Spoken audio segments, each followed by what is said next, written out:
जय हिंद।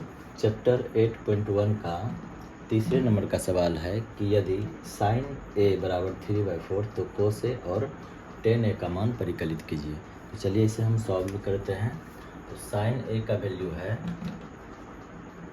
साइन ए का मान है 3/4, यानी कि इसे कह सकते हैं साइन ए का क्या है फार्मूला। तो साइन ए का फार्मूला है लंब बटा कर्ण। तो यहाँ हो जाएगा लंब बटा हो जाएगा कर्ण। तो यहाँ पर देख लीजिए कि लंब का मान 3 आ रहा है और कर्ण का मान 4 आ रहा है। हमें आधार को निकालना है। तो यहाँ पर हम लोग क्या करेंगे, पाइथागोरस प्रमेय से आधार को निकालेंगे। तो आधार बराबर क्या होता है पाइथागोरस प्रमेय में कि कर्ण का स्क्वायर और माइनस होता है लंब का स्क्वायर। तो यहाँ पर देख सकते हैं कि कर्ण का मान कितना है, 4 है।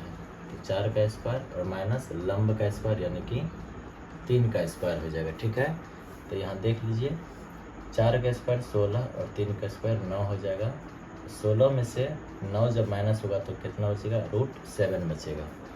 √7 आ गया। तो यहाँ पर इसी मान को क्या करेंगे, पुट कर देंगे। तो यहाँ पर पूछा जा रहा है कि कॉस ए बराबर क्या हो जाएगा। तो कॉस ए का फॉर्मूला होता है आधार बटा कर्ण। क्या होता है, आधार और बटा होता है कर्ण। तो यहाँ पर देख सकते हैं आधार का मान आ गया है √7, तो √7 हो जाएगा अपॉन हो जाएगा कर्ण यानी कि 4। ये हमारा आंसर हो गया। नेक्स्ट है tan a का वैल्यू बताइए। तो tan a का क्या होता है फॉर्मूला। तो tan का होता है लंब बटा में होता है आधार, लंब बटा आधार होता है।